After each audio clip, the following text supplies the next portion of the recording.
विजी सड़क के किनारे खड़ी है। पतझड़ की सुनहरी रंग भरी शाम सड़क और इमारतों पर छाई हुई है। पूर्व से रह रहकर हवा आती है, जिससे विजय की हल्की पारदर्शी नायलॉन की साड़ी पर छपे फूल धीरे धीरे हिलते हैं। सारे दिन के बाद जूड़ा ढीला हो नीचे गर्दन पर टिका है और बैम्बू क्लिप का एक सिरा मांस में निरंतर चुभ रहा है। विजय अकेली नहीं है, पास ही नटराजन भी खड़ा है। पर विजय ने नटराजन की ओर से मुंह फेर लिया है, क्योंकि विजय की आंखों में आंसू हैं। विजय नहीं चाहती कि नटराजन जाने कि वो रो रही है। 3 महीनों के बाद लौटकर विजय ने जो समाचार सबसे पहले सुना वो ये था कि नटराजन शीघ्र ही मुकी नयनतारा मुखर्जी से विवाह करने जा रहा है। कहाँ वो डायन, कहाँ बेचारा नटराजन। विजय चाहती है कि इस बात का बुरा ना माने कि नटराजन को मुकी अच्छी लगती है, कि मुकी ने विजय को निमंत्रण नहीं दिया है, कि स्वयं नटराजन ने अब तक एक बार भी नहीं पूछा है, विजय तुम आओगी ना? अगर पूछे तो विजय को वो सब कहने का अवसर मिले जो हृदय में कल से उमड़ घुमड़ रहा है। शाम को सड़क पर आवाजाही बहुत बढ़ जाती है। लाल बत्ती के बदलने पर दोनों सावधानी से सड़क पार करने लगे। कुछ दूर चलने पर भीड़ और रोशनियों वाली सड़क अचानक ही अंधियारी और उदास दिखने लगती है। अब नटराजन को विजय का चेहरा स्पष्ट नहीं दिखाई देता।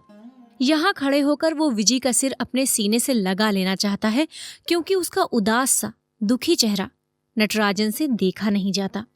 पर वो स्वयं जानता है कि वो ऐसा नहीं करेगा। नटराजन को अपने संयम पर गर्व है और उसके मन में ये संतोष है कि उसने कभी विजय के सम्मुख अपनी भावनाओं को नहीं व्यक्त किया, जो अभी तक विजय से गोप्य रखा है। उसे अब कहने की जरूरत भी क्या। विजय का घर पहले आता है। वो वहां एक पल ठिठकी और बोली, आओ 1 कप कॉफी पीकर चले जाना। विजय के स्वर में आग्रह ना था, आत्मीयता भी ना थी, पर कुछ था अवश्य। नटराजन जाते जाते रुककर खड़ा हो गया। मुकी को पता लगेगा तो वो बहुत बुरा मानेगी। विजय और मुकी में लंबी अनबन है। विजय तो मुकी का नाम तक नहीं सुन सकती, पर नटराजन अभी तो स्वतंत्र है। उसने देखा कि विजय दरवाजे के ताले में चाबी डालकर घुमाते हुए मुड़कर देख रही थी कि वो आता है या नहीं। अच्छा, नटराजन ने कहा। विजय ने दरवाजा खोला, अंदर जाकर बत्ती जलाई। आओ। अपने पर्स को मेज पर रखते हुए विजय ने कहा। नटराजन ने कमरे के मध्य में खड़े होकर चारों ओर नजर दौड़ाई। दीवार पर एयर इंडिया का पुराना कैलेंडर, मैक्सिकन बास्केट के शेड वाला लंबा लैंप, सोफे पर छींट का वही खोल। चाय पियोगे या कॉफी? विजय ने पूछा और उत्तर की आशा में विमनस्क भाव से खड़ी रही। कॉफी हो तो कॉफी, नहीं तो 1 गिलास पानी से काम चलेगा। लगता है मीठा बोलना भूल गए हो। कौन, मैं कि तुम? मैंने तो मीठा बोलना जाना ही कब था। मीठा तो वो बोलती है। विजय ने कहते कहते अपने को रोक लिया और रसोई की ओर चली गई। कमरे से रसोई का दरवाजा दिखता है। नटराजन ने कुर्सी से थोड़ा सा आगे उटंग कर पूछा, कौन? विजय रसोई के अंदर हो गई, जिससे नटराजन को न दिख सके। तब नटराजन ने कुछ सुस्ती सी अनुभव करते हुए पैर फैलाकर सामने रखी मेज पर टिका दिए। रसोई में से पानी गिरने की झरझर आवाज आ रही थी। खिड़की के प्लास्टिक पर्दों के उस पार कुछ नहीं दिखता। अमेरिका के इस शहर में विजय नाम की लड़की के घर में अकेले बैठे नटराजन को इस समय कुछ भी असंगत नहीं लगता। वो भूल सा जाता है कि कुछ ही दिन बाद वो एक दूसरी लड़की से विवाह करने जा रहा है। जैसे उसने अपनी भावनाओं विचारों को अलग अलग कक्षों में बांट दिया है। 6 साल से वो विदेश में रहते रहते ऊब गया है, पर भारत में पसंद की नौकरी न मिलने से यहीं कुछ वर्ष और रहना होगा। उसने मुकी से विवाह करने का निश्चय बहुत ठंडे दिमाग से सोचने विचारने के बाद किया है। मुकी उसे कुछ मायनों में अच्छी लगती है। मुकी के मन में नटराजन के लिए आदर है। दोनों जानते हैं कि विवाह का दायित्व वो अच्छी तरह निभा सकेंगे। पर यह सब विजय को कैसे समझाया जाए। कमरे में घी गर्म किए जाने की सुगंध भर उठी, फिर ढेर सारी प्याज मक्खन में छोड़ दी गई। विजय, क्या बना रही हो? नटराजन ने आवाज ऊंची करते हुए पूछा।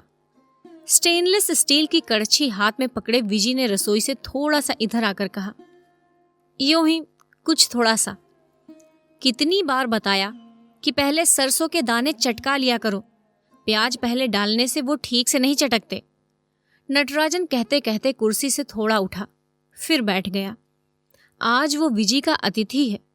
रसोई में जाकर बीच में अड़ंगा लगाना उसके लिए शोभा नहीं देता। वो दिन नहीं है जबकि अपार्टमेंट मनीष और नटराजन का था और रसोई में उसका आधिपत्य। मनीष को दक्षिणी भोजन अच्छा लगता है, ये जानकर विजी ने साउत्साह नटराजन की शिष्या बनना स्वीकार किया था। विजी ने कैसे पूर्ण रूप से मनीष की रुचियों के अनुसार ढलना आरंभ कर दिया। उन दिनों विजी रह रहकर हंसा करती थी और उसकी उज्जवल तरल आंखों से आंतरिक उल्लास की आभा झरती थी। अब तो उसके गोरे चेहरे पर कलौंस आ गया है। हंसी जैसे होठों को हल्के से छूकर लौट जाती है।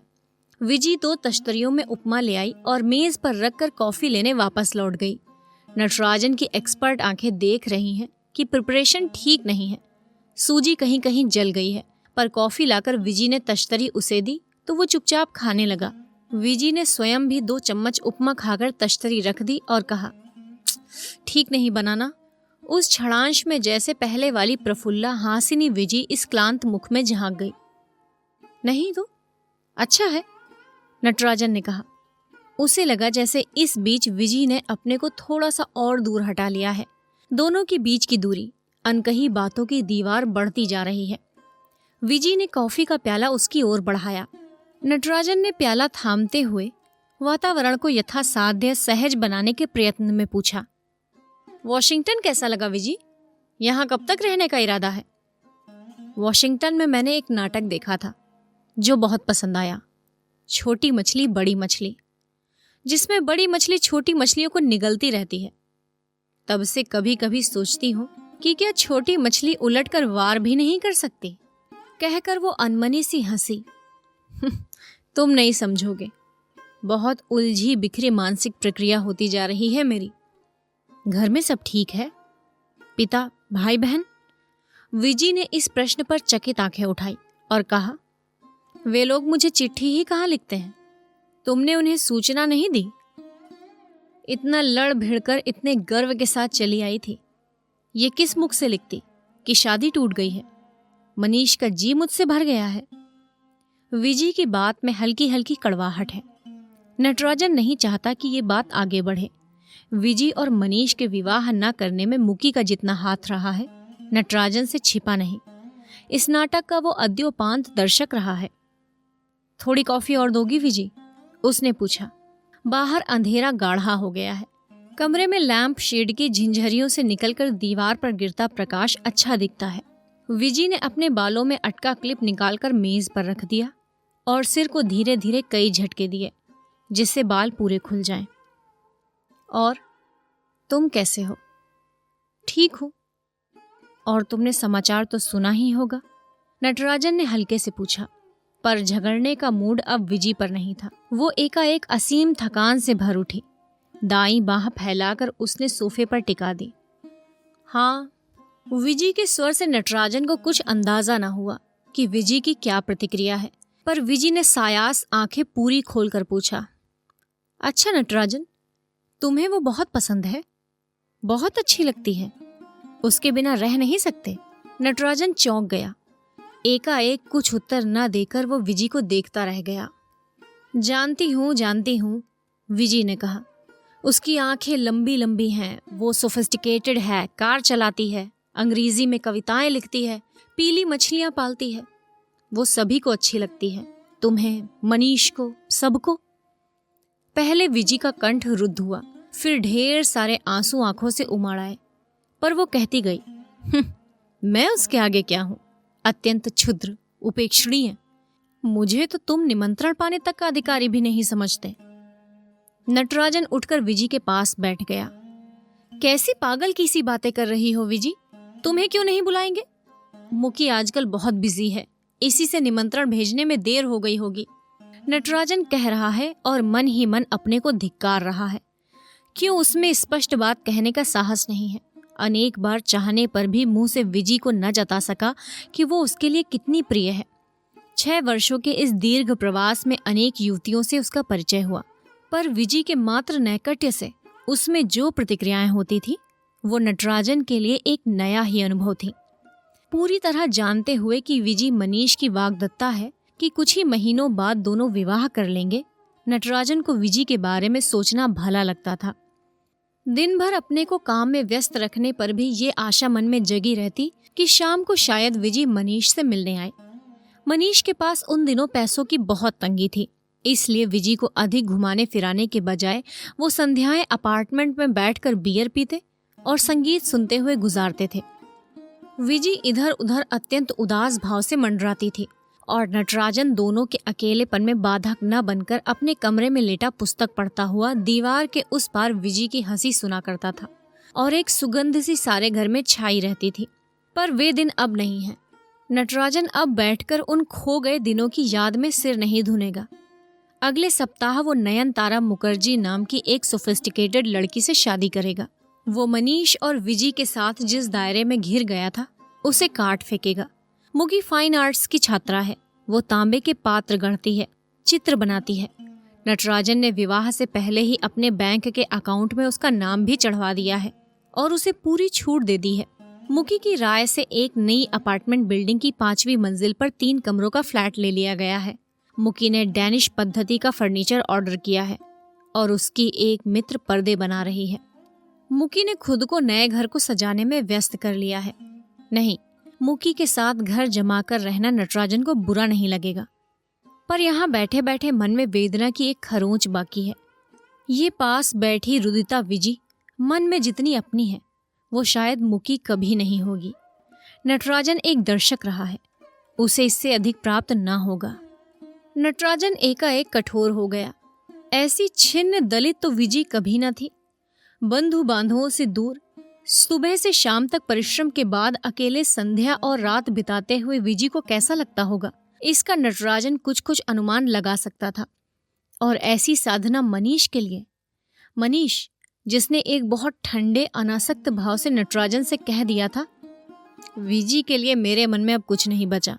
वो बहुत सीधी सरल अनकॉम्प्लिकेटेड लड़की है, मुझे बांध सके, संतुष्टि दे सके, ऐसी मानसिक गहराइयां नहीं है उसमें। मुझे पत्नी चाहिए तो मुकी जैसी कलात्मक, स्फूर्तिदायक, इंटेलेक्चुअल। फिर मुकी भी उसे बांध ना सकी। विजी रो मत, नटराजन ने कहा। कितना चाहती हूं कि दृढ़ बनूं, पर ना जाने क्यों बहुत दुर्बल हो जाती हूं और आंसू नहीं रुकते। विजी तुम अब भी। हाँ नटराजन, मनीष कहा करता था कि प्यार चुक जाता है, भावनाएं मर जाती हैं। अक्सर सोचती हूँ कि मुझ में ऐसा क्यों नहीं होता, मैं क्यों निर्मम कठोर नहीं हो पाती। मुकी मुझ पर हंसती थी, मेरे भारतीय संस्कारों पर। मुझे इस पर लज्जा नहीं है कि मैं उसकी तरह आधुनिक नहीं हूँ। विजी कुछ याद आने पर चुप हो गई। कुछ देर वो दीवार को एकटक ताकती रही, फिर उसने आंखें पोंछकर झेपी सी मुस्कान होठों पर लाकर कहा, ना जाने क्यों तुम्हें सम्मुख पाकर मैं बिखरने लगती हूँ। जो कुछ मन की तहों में छिपा छिपा कर रखती हूँ, तुम्हारे आगे चीख चीख कर कहना चाहती हूँ। वहां अधिक बैठे रहना नटराजन को असहनीय प्रतीत होने लगा। वो उठ खड़ा हुआ और कुर्सी पर पड़ा अपना कोट पहनते हुए कुछ तल्खी से बोला, इसकी चिंता ना करो विजी, मैं हमेशा हरेक की बातें सुनने को उद्यत हूँ। जैसे नटराजन एक बहुत ही कन्वीनियंट व्यक्ति है जिससे सभी अपने मन की बात कह लेते हैं, पर उसके अंदर भी तो कुछ है जो काटता रहता है, हर समय घुनता रहता है। कमरे से बाहर आकर ठंडी हो आई रात में नए घर की ओर चलते हुए नटराजन की आंखों के आगे विजी का आहत दमनीय हो आया चेहरा घूमता रहा। फिर अपने ऊपर आक्रोश भी कि जो स्वयं ही आहत है उसे और दुखी करने से क्या फायदा। अगर चुपचाप उसकी बात सुन लेता तो क्या जाता, पर साथ ही मन में थोड़ी सी झुंझलाहट, खूब झकझोर कर विजी को जगा देने की इच्छा कि मनीष अब नहीं लौटेगा। फिर वो क्यों उसके नाम को पकड़े बैठी है। मनीष ने तो कभी जरा भी विजी की सुविधा या सुख का ख्याल नहीं किया। एक ही मकान में मनीष के साथ रहकर उसके स्वभाव व प्रवृत्तियों से अच्छी तरह परिचित हो गया था और ये मनीष सा लापरवाह व्यक्ति ही कर सकता था कि लगातार पत्र लिखकर विजी को भारत से बुलाए और उसके पहुंचने से पहले ही प्रतीक्षा करने से ऊब अकेला मैक्सिको चल दे। उसके जाने के बाद नटराजन घर में अकेला रह गया था। एक सोई सी दोपहर में फोन बजने लगा और एक डरी सी रुआंसी आवाज मनीष को पूछने लगी। मनीष को अब भी अनेक आवाजें पूछा करती थी। इस बार जो कुछ नटराजन ने सुना उससे वो कुछ क्षण स्तब्ध बैठा रह गया। फिर जल्दी जल्दी कपड़े बदल गराज से कार निकालकर एयरपोर्ट की ओर जाते हुए नटराजन को लगता रहा कि कहीं कुछ गड़बड़ी है।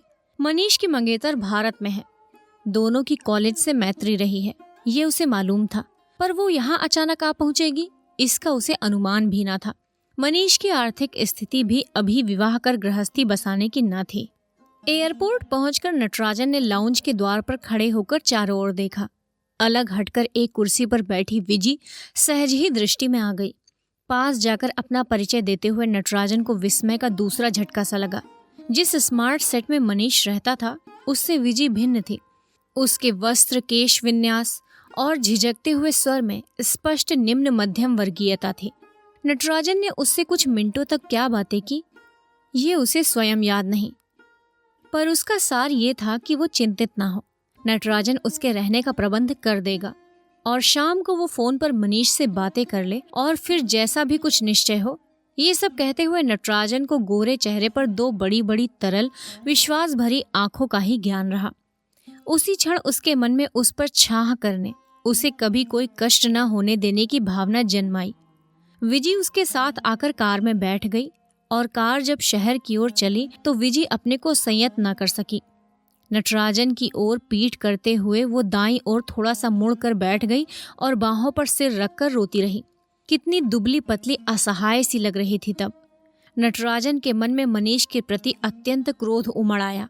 बाद में जब जब भी वो विजी का पक्ष ले मनीष से लड़ा। मनीष ने विद्रूप भरी हंसी से कहा, विजी को तुम चाहते हो ना, इसी से उसका दुख तुमसे सहा नहीं जाता। मनीष के कनाडा चले जाने के बाद नटराजन के मन में एक बहुत छोटी सी आशा जगी थी, पर वो शीघ्र ही जान गया था कि विजी उसे सदा एक करुणामय मित्र की तरह समझती है। प्रेमी या पति वो कभी नहीं हो सकता। नया घर अभी भी तरतीब से सजा है। कमरे के बीच में कुर्सी पर मुकी बैठी है और सामने मेज पर झुकी हुई लिफाफों पर पते लिख रही है। नटराजन दरवाजे से टिककर खड़ा हो जाता है और मुकी को कुछ देर ताकता रहता है। मुकी ने बादामी रंग की रेशमी साड़ी पहन रखी है। गले में बड़े बड़े अनगढ़ मनकों की लंबी काली माला है। बिना बाहों का ब्लाउज, गोल चिकनी सांवली बाहें। नटराजन को देखकर मुकी ने कलम रख दी और हल्की सी मुस्कुराहट उसके चेहरे पर फैल गई। कमरे में बैठने को कुछ नहीं है, केवल एक कुर्सी है जिस पर मुकी बैठी है। पूरे कमरे में अंधेरा अंधेरा सा है। प्रकाश का एक वृत्त मेज पर है, लिफाफे के ऊपर। क्या अब तक लैब में थे? मुकी ने पूछा। मुकी अपेक्षाकृत मंद स्वर में बोलती है, पर वो अस्वाभाविक नहीं लगता। नटराजन आकर मेज के पास खड़ा हो गया। मुकी की आंखें सचमुच लंबी हैं, पलकों पर बरौनियां जहां उगती हैं। शायद आईलाइनर से खींची गई काली रेखा है। बरौनियां घनी है और आंखों पर छाया सी है।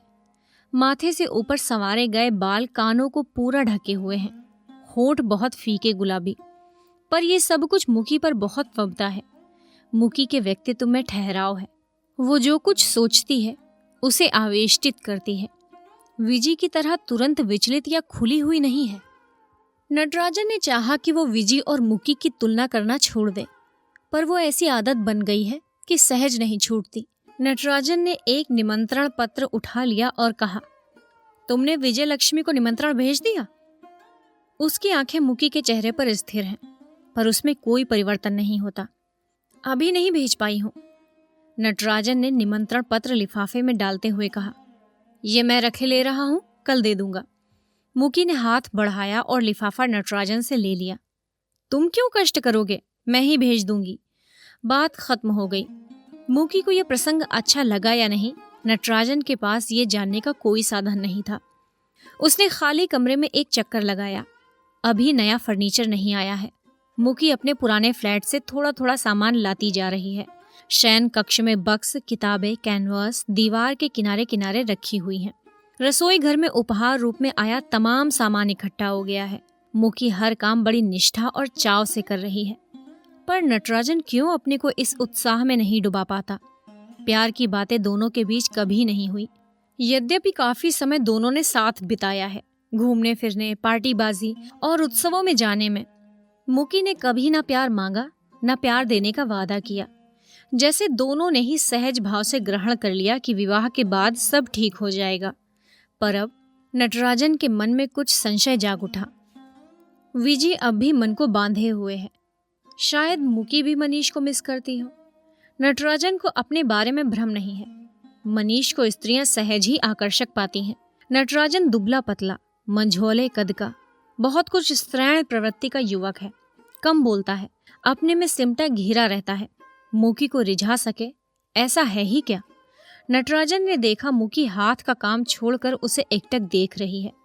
नटराजन ने थोड़ा सा मुस्कुराकर अपने विचारों पर आवरण सा डालते हुए पूछा, तुम कब से यहाँ पर हो? शाम से ही आ गई थी। बची हुई किताबें पैक कर ली थी, नीचे कार में ही हैं अभी। मैं ले आता हूँ। नटराजन चलने को तैयार हुआ। नहीं, रहने दो। जब तक यहाँ शेल्फ नहीं है तब तक बक्स में रहने से कोई हर्ज नहीं है। कब आ रही हैं शेल्फें? इस सप्ताह के अंत तक। पर्दे भी तब तक बन जाएंगे। मुकी कुर्सी पीछे खिसकाती हुई उठ खड़ी हुई और लिफाफे इकट्ठे कर बड़े से पर्स में डाल दिए। फिर वो नटराजन के पास आकर खड़ी हो गई और खिड़की के पार देखने लगी। रात के समय बाहर देखने को रम्य कुछ भी नहीं है। दूर तक फैला काला प्रगाढ़ अंधेरा है और फिर बहुत बिजलियों की एक लंबी धूमिल पात। मुकी के इतने निकट होने पर उससे किसी महंगे सेंट की सुगंध आती है। नटराजन मौन है। मुकी ने पूछा, मुझे मेरे घर तक छोड़ने चलोगे? चलो। मुकी ने कार की चाबी नटराजन के हाथ में पकड़ा दी और दोनों साथ ही दरवाजे तक आए। और जब तक नटराजन ने ताला बंद किया, मुकी तिरछी सी खड़ी उसकी प्रतीक्षा करती रही। नटराजन की कार बाहर खड़ी थी। नटराजन मुकी को उसके घर तक पहुंचाकर लौटने लगा। मुकी ने उतरते हुए एक बार खाने के लिए रुकने को कहा था, पर उसे असुविधा होगी ये कहकर नटराजन ने अस्वीकार कर दिया। मुकी अंदर चली गई और नटराजन ने एक अंधेरी सड़क पर कार मोड़ दी। अभी नींद नहीं आएगी ये जानकर उसका मन अपने घर लौटने का नहीं हुआ। सड़क सुनसान थी और तीव्र गति से दौड़ती कार की खिड़की से तेज हवा अंदर आ रही थी। दाईं ओर मुड़ने पर कब्रगाह है और विजी को कई बार इस ओर सैर के लिए ला चुका है। प्रारंभ में विजी और मुकी कितनी अच्छी मित्र थी। विजी को एयरपोर्ट से लाकर मुकी के पास ही छोड़ गया था, पर मनीष को मुकी से प्यार है ये जानकर विजी बाद में विक्षिप्त सी हो गई थी। उसने रोते हुए मुकी की बनाई पेंटिंग्स दीवारों से उतारकर फाड़ डाली थी। उसके गढ़े हुए बर्तन जमीन पर पटक दिए थे और जब मनीष की वर्जना का उस पर कोई असर नहीं हुआ तो उसने विजी को तड़ातड़ 2 चांटे मार दिए थे। तब नटराजन और न देख सका। मनीष को अलग करते हुए उसने विजी को पकड़ लिया था। विजी शिथिल गात उसकी पकड़ से सरक कर भूमि पर बैठकर रो उठी थी। मुकी ये सब सुनकर रसोई से निकली थी और उसके चेहरे का भाव अब भी नटराजन के मन पर अंकित है। शाम की शुरुआत ठीक हुई थी। मुकी और विजी ने उन दोनों को भोजन पर बुलाया था। मनीष और विजी को बैठक में छोड़कर मुकी रसोई घर में चली गई और नटराजन ने साथ जाकर उसकी सहायता करनी चाहिए। मुकी ने कहा, यहाँ सब ठीक है नटराजन, सिर्फ सलाद बनाना है, मैं कर लूंगी। तुम तब तक बियर क्यों नहीं पीते? बैठक में जाकर मनीष और विजी के एकांत में बाधक न बनने के लिए नटराजन टेरेस पर चला गया, जहां न चाहते हुए भी उनके वार्तालाप का कुछ अंश उसके कानों में पड़ता रहा। शायद विजी ने कहा कि यहाँ आकर अभी तक विवाह न होने के कारण उसकी काफी बदनामी हो रही है। मनीष का उत्तर वो न सुन सका, पर अचानक ही चीखने, झगड़ने और चीजों के फेंके जाने के स्वर से नटराजन चौंक कर कमरे की ओर झपटा। परिचित भीरू विजी प्रचंड दुर्दमनीय बन गई थी। बाद में नटराजन द्वारा झकझोरे जाने पर उसने चौंक कर आंखें खोली, जैसे होश में आई हो। फिर उसकी आंखों से झरझर आंसू गिरने लगे और उसने कहा, मैं यहाँ एक पल भी न रह सकूंगी, मुझे कहीं और जगह ले चलो। समझा बुझाकर नटराजन ने उसे जाकर शैया पर लेटने को बाध्य किया। विजी का चेहरा ऐसा हो आया था कि उसके अंदर का सारा प्रकाश बुझ गया हो। वो बिना प्रतिवाद किए शयन कक्ष में चली गई। नटराजन जब विजी को अंदर भेजकर मुड़ा तो देखा मुकी भूमि पर से फटे कागज के टुकड़े इकट्ठे कर रही है। फिर उसने तांबे का दीपाधार उठाया जो मेज के नीचे पड़ा था और उसमें पड़ गए गड्ढों को बार बार छूने लगी। मनीष इस बीच जा चुका था। इस सब के लिए आप मुझे ही दोषी ठहरा रहे होंगे, नटराजन को अपनी ओर देखते ही मुकी ने कहा। फिर वो उठकर खड़ी हो गई और बोली, अगर मनीष को मैं विजी से ज्यादा अच्छी लगती हूँ तो इसमें मेरा क्या दोष है? आप ही बताइए, यदि मैं विजी से अधिक आकर्षक और सोफिस्टिकेटेड हूँ तो क्या ये कोई अपराध है? मुकी की इस बात पर नटराजन ने चकित होकर उसको देखा। पर यह सब बहुत स्पष्ट दो टूक भाव से कहा गया था। इसमें ना दम्भ था ना अहंकार। मुकी शायद कुछ लोगों को विजी से अच्छी लगी। रंग सांवला है पर आंख लंबी, होठ सुगढ़, देह यष्टि सानुपात, उठने बैठने में एक लचक, चारों ओर एक व्यक्तित्व वैशिष्ट्य का आभास। मनीष और मेरी रुचि मिलती है। वो लेखक, मैं कलाकार। विजी इज अ नाइस गर्ल। मगर उसमें मनीष से व्यक्ति को आजन्म पकड़कर बांध रखने को है ही क्या? मुकी कभी भी उद्वेलित नहीं होती। उसके स्वर में एक ठंडापन है। वो विजी की तरह केवल एक गृहिणी मात्र बनकर संतुष्ट नहीं रह सकेगी। पर इसके बाद जब विजी ज्वर और सर्दी के कारण बीमार हो गई, तब मुकी ने ही एम्बुलेंस बुलाकर उसे यूनिवर्सिटी अस्पताल में भेजा। अगली सुबह विजी के लिए गुलाब का एक फूल खरीदकर नटराजन उसे देखने गया। विजी अनिश्चित भाव से थोड़ा मुस्कुराई। नटराजन उसे कृत्रिम रोष से देखने लगा।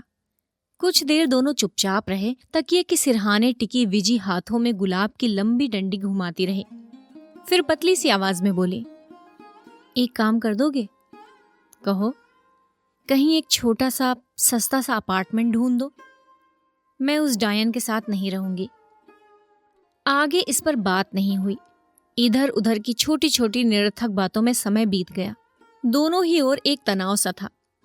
नटराजन चलने को उठा तो विजी ने पूछा, नटराजन, वो मनीष कैसे हैं? ठीक है, कहते हुए नटराजन ने झुककर उसके बाल थपथपा दिए। अगले 2 दिन अपार्टमेंट ढूंढते बीते। इसी बीच लाइब्रेरी जाकर भी कुछ लोगों से मिलाया। भारतीय भाषाओं की पुस्तकों की कैटलॉगिंग करने के लिए एक जगह खाली थी। वहां विजी काम करे, इसका प्रबंध किया और फिर लाइब्रेरी के पास ही एक छोटा सा अपार्टमेंट भी मिल गया। 1 कमरा, छोटी सी रसोई, बाथरूम। विजी के अस्पताल से लौटने से पहले ही नटराजन ने उसका सामान वहां पहुंचा दिया। सामान मुकी ने पैक कर दिया था। वो नटराजन के साथ आकर चीजें ठीक कर गई।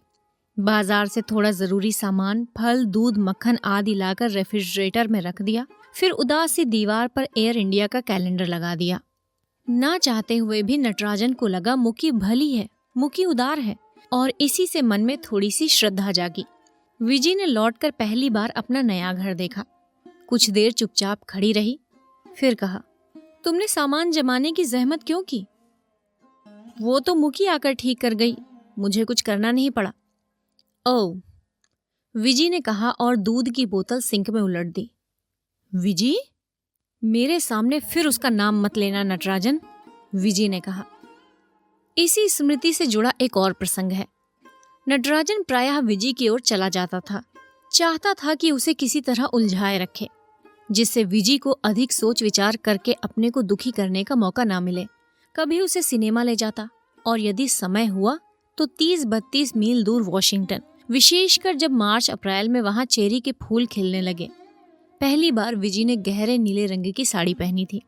उस पर ढेर सारे आड़े तिरछे सीधे सफेद हाथी छपे हुए थे। उस साड़ी के गहरे नीलेपन ने विजी के चेहरे का गोरापन बढ़ा दिया था और वो बहुत कोमल अनछुई सी लग रही थी। बाद में जब कभी भी विजी को बाहर जाते देखा तो उसी साड़ी में। फिर वो साड़ी आंखों में चुभने सी लगी और मन में रह रहकर प्रश्न उठने लगा कि विजी शादी की तैयारी में सूटकेस भर जो साड़ियां लाई थी उसमें से क्यों नहीं पहनती। एक दिन न रहा गया, हंसी में पूछ बैठा, जब देखता हूं यही साड़ी पहने दिखती हो, बहुत अच्छी लगती है क्या? विजी ने दीर्घ समतल दृष्टि से देखते हुए हल्के से उत्तर दिया, बाकी साड़ियां मुकी ने रख ली हैं, किराया बाकी था। कुछ पल चुप रहकर नटराजन ने पूछा, मुझे क्यों नहीं बताया तुमने? विजी चुप रही। नटराजन ने आगे झुककर कहा, विजी, तुम अब भी मुझसे दुराव सा रखती हो। मैं तो चाहता हूं कि तुम्हारे हर दुख, हर चिंता का भागीदार बनूं। मेरे पास जो कुछ भी है वो तुम अपना ही समझो। विजी, जो अब तक बैठी पोटोमैक नदी के उस पार एयरपोर्ट की बिजलियां देख रही थी, अत्यंत त्रस्त हो उठी। एक झटके के साथ खड़े होते हुए उसने कहा, आगे कुछ मत कहो नटराजन, मैं तुमसे विनती करती हूं। नटराजन कुंठित होकर चुप हो गया। उसके बाद विजी जैसे खो गई। नटराजन ने अपने को काम में व्यस्त कर लिया और विजी लाइब्रेरी के बेसमेंट में कहीं छिप गई, नटराजन की दृष्टि से ओझल। जून में मनीष सामान बांधकर कनाडा चला गया। और विजी वॉशिंगटन लाइब्रेरी ऑफ कांग्रेस में काम करने। अकेले घर में गर्मी बिताते हुए नटराजन को लगता कि अब जिधर भी मुड़ता है हल्के रंगों की सूती साड़ियों में मुकी ही दिखाई देती है। मुकी, जिसे पार्टियों में भी ले जाया जा सकता है, जो कुछ ही देर में आकर्षक सुस्वादु भोजन तैयार कर देती है और जिसकी दृष्टि हर समय नटराजन को पुरुषत्व का बोध कराती रहती है। हर सुबह दैत्याकार मशीनों के शोर से ही आंखें खुलती हैं। घर के बिल्कुल पास यूनिवर्सिटी की एक बड़ी सी बिल्डिंग बन रही है। उस सुबह जाग कर विजी निश्चल पड़ी हुई सीमेंट की मशीन का भारी घरघराना सुनती रही और रह रहकर लगता रहा कि ऐसी ही एक मशीन के बीच आकर वो चूर चूर हो गई है। कई दिनों से वही सब फिर दोहराया जा रहा था। पहले मन पर छा जाने वाली घनघोर उदासी, बिना कुछ खाए पिए हुए पूरा पूरा दिन बिता देना और एक अव्याख्यीय आकुलता से ऊपर नीचे डोलते रहना। विजी अपने को धोखा नहीं दे पाती। वो जानती है कि मुकी और नटराजन का विवाह उसे जरा भी रुच नहीं रहा है। वॉशिंगटन से मैरीलैंड लौटी ही थी कि मिसेस चंदोला से भेंट हो गई। बोली, मुकी अब लड्डू खिलाने वाली है। क्यों? विजी ने पूछा। नटराजन और मुकी ब्याह करने जा रहे हैं। खुद ही इनविटेशन लिखे हैं, खुद ही बांट रही है। तुम्हें नहीं मिला क्या? मिसेस चंदोला विजय लक्ष्मी को कभी नहीं अच्छी लगी। उसकी झुंझलाहट थोड़ी सी और बढ़ गई जब उन्होंने आगे कहा, तुम्हारी बारी कब आ रही है विजय लक्ष्मी? कनाडा कब जा रही हो? वो बिना कुछ कहे आगे बढ़ गई, पर मन में कुछ फांस रह गई थी। एक बार भी नटराजन ने व्यक्त नहीं किया कि मुकी से उसकी मित्रता है, और मित्रता इतनी बढ़ गई है। विजी ने चाहा कि एक ऊह के साथ इस बात को मन से झटक दे, पर वो तो कुंडली सी मार मन विचारों पर जम गई थी। विजी ने वसंत की उस संध्या को याद किया जब नटराजन ने घुमा फिरा कर ये कहना चाहा था कि उसे विजी अच्छी लगती है। विजी ने नटराजन को एक मित्र के रूप में ही देखा था। तब वो घबरा उठी थी कि यदि नटराजन को स्पष्ट कहने का अवसर दिया तो उत्तर में ना कैसे कहा जाएगा। उसके कितने एहसानों से लदी हुई थी और नटराजन को पति रूप में स्वीकार करना तब असंभव सा लगा था। नटराजन बहुत भला था, सहायता करने को तत्पर, उदार, विशाल हृदय। पर विजी को तब भी आशा थी कि शायद मनीष उसके पास फिर लौट आए। 3 महीनों में अलग अकेले वॉशिंगटन में रहकर विजी ने बार बार इस बारे में सोचा था, अपने को अनेक प्रकार से समझाया था और अंत में इस निश्चय पर पहुंची थी कि मनीष की जगह नटराजन नहीं ले सकता। ये ठीक है, पर नटराजन के साथ भी नई जिंदगी गढ़ी जा सकती है। इसलिए विजी बहुत कुछ इस मनःस्थिति में थी कि यदि नटराजन ने फिर ये प्रसंग छेड़ा तो कह देगी कि उसे सब कुछ स्वीकार है। पर यहाँ आकर जाना कि मुकी ने एक बार उसे फिर पराजित कर दिया है, निमंत्रण तक बढ़ गए हैं, और विजी अपने को इन झूठे स्वप्नों में बहलाती रही कि नटराजन को वो बहुत बहुत अच्छी लगती है, कि नटराजन उससे फिर कुछ अवश्य पूछेगा। अब मुकी की गर्दन पकड़कर उसे भींचने की इच्छा होती है। मन होता है कि उसकी कॉफी में जहर मिलाकर पिला दे, उसके अपार्टमेंट में आग लगा दे और सिल्क की तहों में लेटी मुकी लपटों में घिर जाए और उसकी चीखें धुएं और चटकती लकड़ियों में खो जाएं। विजी ने माथे पर हाथ रख लिया, जैसे इन विचारों पर प्रतिबंध लगा देगी। पर मुकी के लिए जो वैर भाव है रोम रोम में भिद गया है, उसे कम से कम अपने से नहीं छिपाया जा सकता। विजी चाहती है कि कुछ ऐसा करे जिससे मुकी तड़प कर रह जाए, जिससे बहुत बहुत दिनों तक उसके मुख पर हंसी ना आए और वो ऊंचा दर्प भरा सिर नीचे झुक जाए। नटराजन के कहने से वो मुकी के पास रहने को तैयार तो हो गई थी, पर उस पहली ही भेंट में वो जान गई थी कि मुकी ने एक दृष्टि डालकर उसे हेय जानकर त्याग दिया है। विजी को मुकी में ऐसा विशिष्ट तो कुछ न दिखाई दिया। साधारण रंग रूप, कटे हुए बाल कानों को पूरी तरह से ढके हुए और अकेले घर में भी बहुमूल्य साड़ी पहने थी। और तब विजी अपने को बहुत शैबी, बहुत हल्का अनुभव करने लगी। बाद में जाना कि मुकी के पिता अत्यंत धनिक थे और उसकी सारी शिक्षा विदेश में हुई थी। 3 साल अमेरिका में रहकर भी उच्चारण इंग्लिश था। ये फेज 3 कॉफी हाउस में गई रात तक बैठी रहती थी, ऊंची साहित्यिक बातें करती थी और अंग्रेजी में कविताएं लिखती थी, जो कभी कभार भारत में छप जाती थी। विजी अपने स्वभाव के झेपूपन पर कभी कभी लज्जित हो जाती और अपनी भारतीयता पर मुकी और उसके मित्रों के व्यंग से कभी कभी छिपकर रो लेती। वो स्मार्ट या आधुनिक नहीं है, ये जानती थी। होती भी कैसे? बीए में पहली बार लड़कों के साथ क्लास में बैठना हुआ। तब भी सब लड़कियां झुंड बनाकर क्लास में जाती, साथ साथ बैठती और इकट्ठे ही लौटती। मनीष से परिचय तो मौसी के घर हुआ और उन्होंने भी जैसे आंखें बंद कर ली और दोनों के मिलने जुलने पर रोक ना की। शायद सोचती होंगी कि मृत बहन की लड़की इसी तरह ठिकाने लगे। वैसे घर में किसी को कोई चिंता न थी। सगाई की रस्म ऐसे ही हुई थी, न इधर से कोई आया न उधर से। मनीष के यहाँ चले आने के बाद भी पत्र व्यवहार होता रहा और 1 साल बाद अपने लौट आने के बजाय उसने विजी को बुला भेजा तो विजी ने अपनी माँ के गहने मौसी के द्वारा ही बिकवा कर आने का प्रबंध किया था।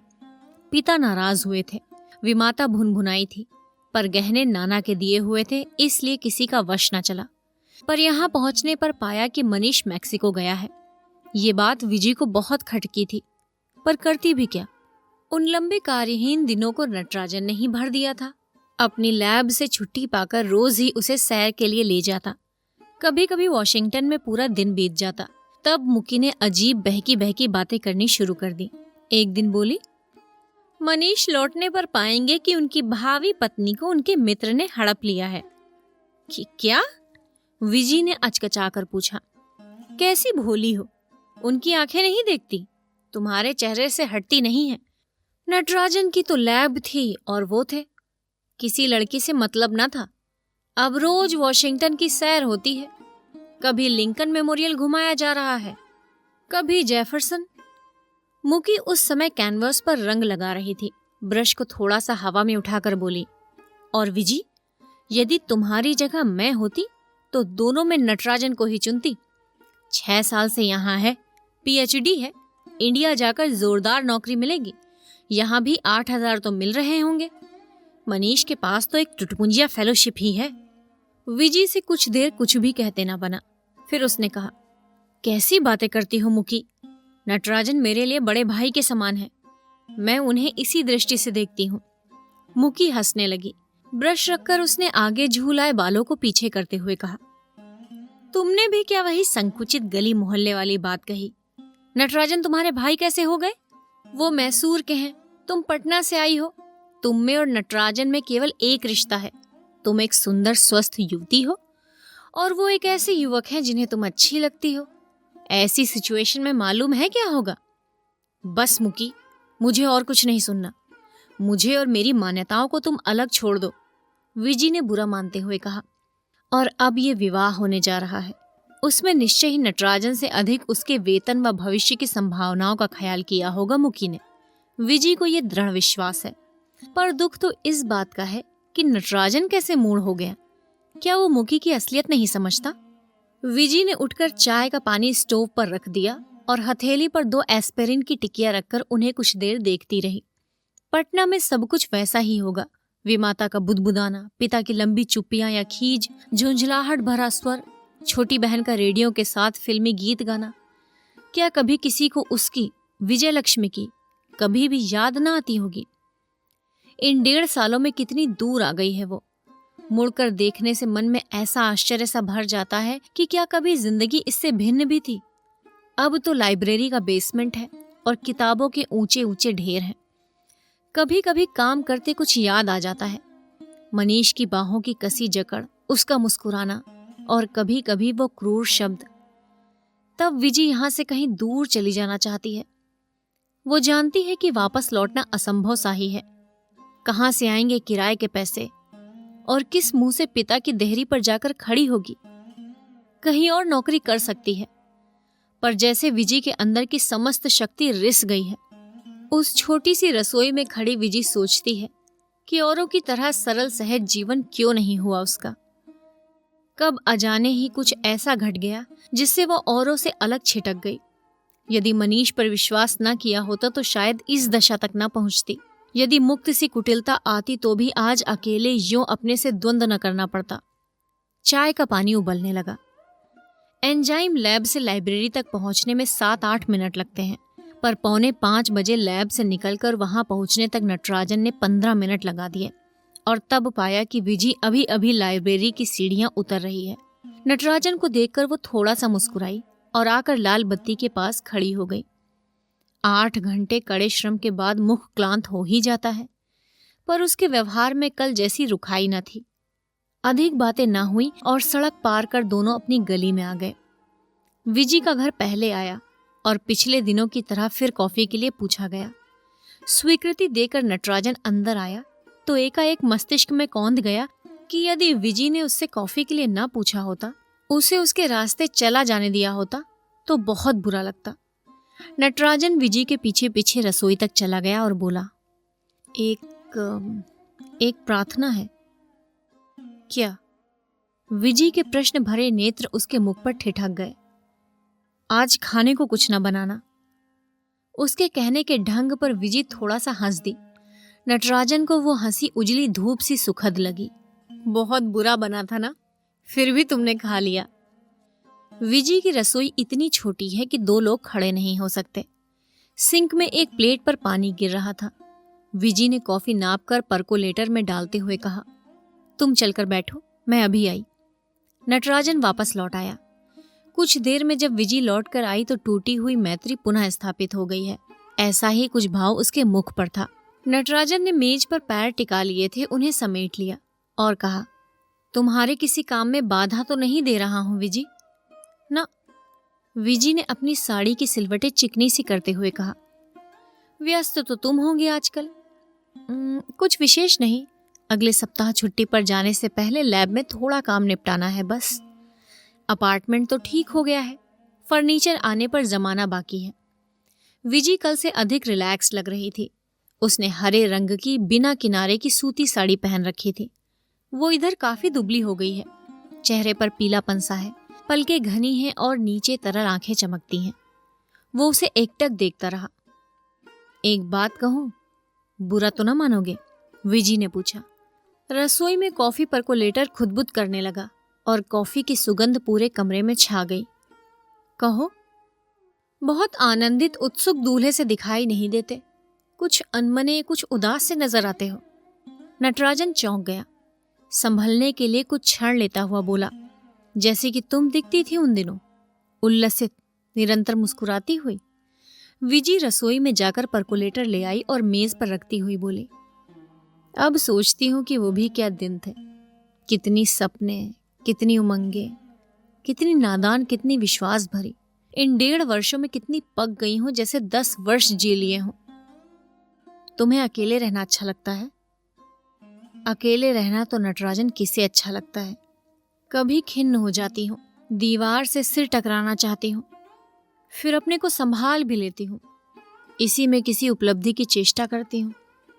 नटराजन को लगा विजी सचमुच बड़ी हो आई है। पहले तो रह रहकर हंसती थी और निरर्थक बातें करती थी। अच्छा नटराजन, तुमने बताया नहीं, तुम इस विवाह से प्रसन्न हो? पूछ तो लिया, पर उसी क्षण विजी को लगा कि इतना उद्धत व्यक्तिगत प्रश्न उसे न पूछना चाहिए था। जैसे रह रहकर भूल जाती है कि नटराजन के जीवन में एक नया आयाम आ गया है। वो मुकी का पति बनने जा रहा है। विजी अब उसके लिए कुछ भी नहीं है। कभी कुछ थी, अब मात्र परिचिता है। अब मुकी उसके जीवन के समग्र अनुभवों की संगिनी बनेगी। हाँ विजी, मुकी सचमुच बड़ी भली बहुत अच्छी है, विजी ने कहा। नटराजन ठठा मारकर हंस पड़ा। छल कपट तुमसे नहीं निभता विजी। मुकी की प्रशंसा करने का प्रयत्न ना करो। मैं जानता हूं कि तुम उसकी परछाई तक से घृणा करती हो। आश्चर्य है कि मुझे तुमने अब तक घर से बाहर क्यों नहीं किया। विजी का चेहरा अप्रतिभ हो गया। क्या लोग बदलते नहीं? धारणाएं नहीं बदल सकती? ओह विजी, यू आर सो स्वीट। अच्छा, कॉफी दोगी या नहीं? विजी के पास से उठकर नटराजन अपने घर आया। अलमारी में थोड़े से आवश्यक कपड़े छोड़कर उसने बाकी चीजें सूटकेस में रखी और फिर मुकी को उसके घर फोन किया। खाली घर में घंटी देर तक बजती रही। नटराजन ने जान लिया कि वो नए घर में होगी। वो लिफ्ट में ऊपर जाने के बजाय सीढ़ियां चढ़ने लगा। उसने पाया कि वो सीटी बजा रहा था। दरवाजे खटखटाने पर मुकी ने खोला। वो भी गहरे हरे रंग की सूती साड़ी पहने थी, पर उसकी साड़ी में चौड़ा लाल बॉर्डर था जिसमें जरी के तारों का घना काम था। मैंने लैब में फोन किया था पर तुम नहीं थे, मुकी ने कहा। नटराजन एक पल रुका, फिर बोला, विजय लक्ष्मी मिल गई थी, उसके साथ कॉफी पीने चला गया था। मुकी दरवाजे के पास से हटाई और बोली, शेल्फें आ गई हैं, मैं किताबें लगा रही थी। नटराजन ने कोट उतारकर कुर्सी पर डाल दिया। मुकी की दृष्टि उस पर पा उसने कोट उठाकर टांग दिया और कुछ हंसता हुआ सा बोला, अभी से डिसिप्लिन करने लगी। नटराजन का मन हल्का सा है। वो जानबूझकर नहीं सोचेगा कि इसका कारण क्या है, पर फिर भी जान रहा है कि आज विजी हंसी थी, खुली खुली थी। विजी की हंसी मन को भाती है। चाहता है कि विजी पहले की तरह हंसा करे, विजी प्रसन्न रहे। किताबों को बक्सों से निकालकर मुकी ने फर्श पर फैला दिया। वो उठा उठाकर नटराजन को देने लगी और नटराजन उन्हें लगाने लगा। 7 खानों की शेल्फ है, दीवार को पूरा ही ढक लिया है। जब सारी किताबें करीने से रख जाएंगी तो कमरा भरा भरा लगेगा। मुकी एक कपड़े से किताबों की धूल पोंछती जा रही है। तुम्हारी साड़ी धूल से अट जाएगी मुकी, लाओ मैं साफ करूंगा। पुरानी ही तो है, मुकी ने कहा। 3 खाने भर चुकने के बाद दोनों बक्सों पर बैठकर सुस्ताने लगे। कमरे में गर्मी सी हो रही है, बाहर थोड़ा सा टहलने चलोगे? चलो। कमरे में बत्ती जलती छोड़कर दोनों बाहर निकल आए। नीचे पहुंचकर लगा कि शाम सचमुच ठंडी और मोहक है। सड़क की बत्तियां बहुत चमकीली और पेड़ चुप, खामोश। नटराजन ने पूछा, कार पर थोड़ी दूर चलोगी मुकी? अच्छा। नटराजन ने दरवाजा खोला और मुकी रुक गई। नटराजन बाईं सीट पर आ बैठा और कार स्टार्ट की। बिना जाने उसने कार कब्रगाह की ओर मोड़ दी। कार में मुकी के सेंट की सुगंध है। दीर्घ मौन को तोड़ते हुए नटराजन ने पूछा, मुकी, क्या तुम्हें ये सब सच लग रहा है? मुकी गर्दन मोड़ बाहर देखने लगी, जैसे इस बात का उत्तर नहीं देना चाहती। नटराजन को हरी साड़ी में लिपटी मुकी सच नहीं लगती। उसने आज तक मुकी का स्पर्श नहीं किया है। इस समय हाथ बढ़ाकर खुली बाह छूना चाहता है, जैसे ये जानने को कि क्या उसकी त्वचा उतनी ही उष्ण और चिकनी है जैसी कि मनीष कहा करता था। कुछ समय पहले तक मन में भरी हुई अनजान सी खुशी तड़क कर टूट गई। नटराजन के मन में अचरज सा भर आया कि वह बगल में इस नितांत अपरिचित को बैठाकर कहाँ और किस लिए ले जा रहा है। क्या उसके मन में मुकी के लिए सचमुच कहीं ममत्व या स्नेह छिपा है, या ये विवाह 34 साल के जीवन का अकेलापन दूर करने के निमित्त ही किया जा रहा है? पास बैठी नयनतारा मुखर्जी के बारे में वो क्या जानता है? नटराजन ने आकुल होकर पूछना चाहा, तुम क्या हो मुकी? तुम्हारा सत्य रूप क्या है? तुमने मुझसे विवाह करना क्यों स्वीकार किया है? क्या 27वें वर्ष में तुम्हें एक पति की कमी महसूस हुई है, या मेरे लिए तुम्हारे मन में आदर के अतिरिक्त तो और कुछ भी है? क्या तुम वैसी ही लोभी, स्वार्थी, क्षुद्र हो जैसी कि विजी ने तुम्हें चित्रित किया? क्या तुम उतनी ही सहज प्राप्य हो जैसा अवज्ञा से मनीष कहा करता था? बी केयरफुल, मुकी ने कहा। संकरी सड़क पर सामने से एक कार आती दिखाई दी और नटराजन ने अपनी कार जल्दी से बाईं ओर मोड़ी तो कार सड़क छोड़कर कंकरीली भूमि पर उतर आई। सामने वाली कार तेजी से गुजर गई। नटराजन फिर सड़क पर आ गया और कुछ देर बाद याद आया कि मुक्की ने बात का कोई उत्तर नहीं दिया है। विजी उस रात सो न सकी, न उससे अगली रात, और नटराजन विजी को अपनी लैब में पा चौंक उठा। हाथ का बीकर मेज पर रखकर वो लैब से बाहर निकल आया और बोला, क्यों विजी, खैरियत तो है? कुछ समय होगा तुम्हारे पास? विजी ने पूछा। हाँ, और विजी कुछ कहे इस प्रतीक्षा में खड़ा रहा। फिर बोला, आओ कॉफी लाउंज में चले, वहां इस समय कोई नहीं होगा। विजी चुपचाप चल दी। कॉफी लोगी? नहीं, कोका कोला। नटराजन ने मशीन में पैसे डालकर 2 बोतलें निकाली और फिर ढक्कन खोलकर एक विजी के आगे रख दी। मैं ज्यादा भूमिका नहीं बांधूंगी नटराजन। 2 दिन से लगातार सोच रही हूं कि इस जिंदगी का क्या करूं, समझ नहीं पाती। विजी रुककर नटराजन का मुख ताकने लगी, फिर एकदम कह डाला, नटराजन, मुझे $1000 चाहिए। मुझसे अब यहाँ 1 दिन भी ना रहा जाएगा। मैं वापस जाना चाहती हूँ। कुछ भी हो, वो अपना देश है, वो लोग मेरे अपने हैं। दे सकोगे नटराजन? विजी ने उसके चेहरे पर अपनी उत्सुकता पूर्ण कातर आंखें जमा दी। तुम इतनी जल्दी कैसे जा सकोगी? मैंने पता लगा लिया है, मुझे प्लेन पर जगह मिल जाएगी। न्यूयॉर्क से लंदन? नहीं, पहले मैं कनाडा जाना चाहती हूँ। ओह, नटराजन ने कहा। मालूम नहीं कब तुम्हें ये वापस कर सकूंगी, पर मुझे और कोई उपाय नहीं दिखता। पर विजी, तुम पूरी तरह श्योर हो ना? विजी ने सिर हिलाकर जताया कि हाँ। विजी का हठ नटराजन को मालूम है। नटराजन ने जेब से चेकबुक निकाली और $1500 का चेक लिखकर दे दिया। नटराजन, विजी ने कुछ कहना चाहा। अगर कुछ और जरूरत हो तो बताना विजी। मॉन्ट्रियल कब जाओगी? कल शाम। पर तुम एयरपोर्ट मत आना, अकेले ही जाना चाहती हूँ। पर नटराजन उसे एयरपोर्ट ले गया। विजी चुप थी। शायद वो भी वो दिन याद कर रही थी जबकि मनीष के स्थान पर नटराजन उससे यहां मिलने आया था। एक बात कहना चाहती हूं नटू, विजी ने जहाज पर चढ़ने से कुछ क्षण पहले कहा। मेरे प्रति बहुत अनुदार मत हो जाना, थोड़ी सी करुणा। और उसका गला भर आया। उसे पहुंचाकर लौटते हुए नटराजन को लगता रहा कि जैसे उसके जीवन में कभी न भर सकने वाले अनेक अभाव हो गए हैं। साथ ही थोड़ा सा धीरज कि हर समय विजी की उपस्थिति दंश देने को न रहेगी। फिर नटराजन को याद आया कि अब तो कुल 3 ही दिन बचे रह गए हैं। शनिवार को कुछ मित्रों ने उसे और मुकी को भोज पर बुलाया है। रविवार को लैब के मित्र मिलकर नटराजन के लिए स्टैग पार्टी दे रहे हैं और सोमवार को 4:30 बजे सिविल सेरेमनी ही है। फिर उसी रात प्लेन लेकर मेन चले जाएंगे और वहां 10 दिन बिताएंगे। मुकी के लिए उसकी माँ ने लाल बनारसी साड़ी, शंख की चूड़ियां, कुमकुम भेजा है, वही पहनेगी। इस बीच फर्नीचर आ गया है, करीने से रखा भी गया है। घर भरा पूरा लगता है। रसोई अत्यंत आधुनिक है, सफेद और हल्की पीली। मुकी ने 5 के 5 चमकदार स्टेनलेस स्टील के बर्तन सजा दिए हैं। रेफ्रिजरेटर में कुछ बियर की बोतलें रख दी हैं। सब कुछ साफ सुथरा, चमकता हुआ, नया। नटराजन को मन में थोड़ा सा विस्मय है। मुकी घर गृहस्थी में इतनी रुचि लेगी, इसकी उसे आशा न थी। एयरपोर्ट से नटराजन अनमने भाव से अपने फ्लैट में लौट आया। थोड़ी चीजें पैक करनी थी, पर उन्हें वैसा ही छोड़कर वो कमरे में बैठा रहा।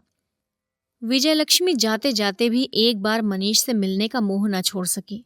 इस भेंट से उसे थोड़ी यातना ही और मिलेगी। पर नटराजन जानता है कि विजी के अंदर बल का एक स्रोत है। टूटती है, बिखरती है, पर अपने को संभाल लेती है। नहीं तो कोई और लड़की इन परिस्थितियों में पागल हो गई होती। 7 बजे नटराजन ने उठकर स्नान किया, धुले कपड़े पहने और फिर मुकी को लेकर कहीं बाहर भोजन करने के विचार से उसकी ओर चल दिया। सोच रहा था कि संध्या के अंत तक मुकी को बता देगा कि विजी चली गई है, सदा के लिए। अब उसका नाम निशान, उसकी छाया तक दोनों के बीच में नहीं रहेगी। एक सूटकेस लेकर विजयलक्ष्मी आई थी और केवल वही लेकर लौट गई, पर साथ ही कितनी वेदना का भार भी। मुकी के घर ताला बंद था। नटराजन पैदल ही नए घर की ओर चल पड़ा, जो रंग भरे पत्ते पेड़ों पर छाए थे, जैसे 2-3 दिनों में ही झड़ गए थे और इस समय पैरों के नीचे आकर दीन आर्त स्वर कर रहे थे। और वे सारे ऊंचे पेड़ अपनी काली बाहें उठाए अपनी नग्नता में असहाय से खड़े थे। नीचे से लिफ्ट लेकर ऊपर तक पहुंचते हुए भी नटराजन ये निश्चय न कर सका कि वो मुकी को विजय के जाने का समाचार किस प्रकार देगा। कोई निकट का आत्मीय खो गया है ऐसे, या फिर ठंडे निर्विकार भाव से, मुकी, विजी चली गई है। अपनी चाबी से ताला खोल नटराजन ने दरवाजा अंदर ठेला। कमरे में आकर उसने पाया कि मुकी नए सोफे पर औंधी लेटी है। दाईं बाह शिथिल से नीचे लटक रही है, बाईं को मोड़कर उस पर चेहरा गड़ाए है और उसका पूरा शरीर रह रहकर हिल रहा है। मुकी, उसने बहुत ही चिंतित स्वर में पुकारा। मुकी ने सिर उठाकर उसे देखा, फिर तेजी से बाईं उंगली से अंगूठी निकालकर उसकी ओर फेंकती हुई बोली, ये लो अपनी अंगूठी और चले जाओ यहां से, मैं तुमसे बोलना तक नहीं चाहती। इस अप्रत्याशित घटना से नटराजन कुछ क्षण को स्तब्ध खड़ा रहा। फिर उसने झुककर मुकी के कंधे को पकड़ लिया। क्यों मुकी, क्यों? मुकी ने उत्तर नहीं दिया। उसके शरीर में तड़पती मछली की तरह एक लहर दौड़ गई। नटराजन ने उसके कंधे छोड़कर झुककर फर्श पर गिरी अंगूठी उठा ली और मुकी की बंधी मुट्ठी को खोलकर उसमें अंगूठी ठूसता हुआ बोला, ऐसी आसानी से मुझसे छुटकारा नहीं पाओगी मुकी, मुझे बताओ ना, इतने दुख की क्या बात है? मुकी वेग से उठकर बैठ गई। सारे दिन रोने से उसकी आंखें फूलकर लाल हो गई थी और चेहरे पर गहरी अशांति थी। मुझसे पूछते हो? क्या स्वयं नहीं जानते?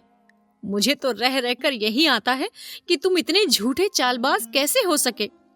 पूरी गर्मी तुम वॉशिंगटन उससे मिलने जाते रहे, मुझसे एक बार भी नहीं बताया। मैं यहाँ फर्नीचर ऑर्डर कर रही थी, पर्दे बना रही थी, तुम वहां सैर कर रहे थे। तुमसे ये किसने कहा? नटराजन ने धीर कंठ से पूछा। जाने से पहले विजी मेरे पास आई थी, जिसे सदा उसने नफरत की, उसे ये बताए बिना कैसे चली जाती। उसी ने बताया कि तुमने उसे $1500 दिए हैं डॉक्टर के पास जाने और इंडिया लौट जाने के लिए। पहले मैंने उस पर विश्वास नहीं किया, मुझे ख्याल भी ना था कि तुम इतना आगे बढ़ जाओगे। पर आज फर्नीचर की दुकान से फोन आया कि मैंने जो चेक उन्हें दिया वो बैंक से वापस लौट आया है कि वहां पर्याप्त धन नहीं है। तब मुझे लगा कि मुकी का स्वर टूट गया और एक बार फिर भावनाओं की बाढ़ से उसकी आंखों में आंसू भर आए। विजी के सारे अत्याचार मैंने चुपचाप होकर सहे। सोचती थी कि वो पागल है और नादान है। मुझसे विवाह का प्रस्ताव करके भी तुम उससे चुपचाप मिलते रहे, तब भी मैंने कुछ नहीं कहा। सोचती थी कि एक बार जब मेरे निकट आकर पहचान लोगे तो उसे भूल जाओगे। सोचा था कि तुम्हें इतना सुख दूंगी। एक लंबी सिसकी। मुखी, मेरी बात भी तो सुनो ना। अब कुछ नहीं सुनूंगी। मैं भी बहुत मानिनी हूं नटराजन, बहुत दर्प मेरे अंदर भी है और मैंने बहुत धीरज रखा, पर अब मैं और नहीं सह सकूंगी। गो अवे, ये विवाह नहीं होगा। मैं किस प्रकार तुम्हें आदर और श्रद्धा से देख सकूंगी? मुझे तुम्हारा धन नहीं चाहिए। मेरे पिता के पास बहुत धन है। मैं समझती थी कि तुम छल कपट से ऊपर अत्यंत विशाल हो और इसीलिए मन ही मन प्रारंभ से ही तुम्हें चाहती आई थी। बाहर रात झुकाई है, कमरे में सन्नाटा है। केवल नयनतारा का पतला टूट टूट जाता उठता गिरता स्वर है। इतने दिनों से जो कुछ अंतराल में प्रच्छन्न रखा वो सब एक बारगी फूट कर बाहर आना चाहता है। नटराजन उसके पास सब कुछ सुनता चुप बैठा है।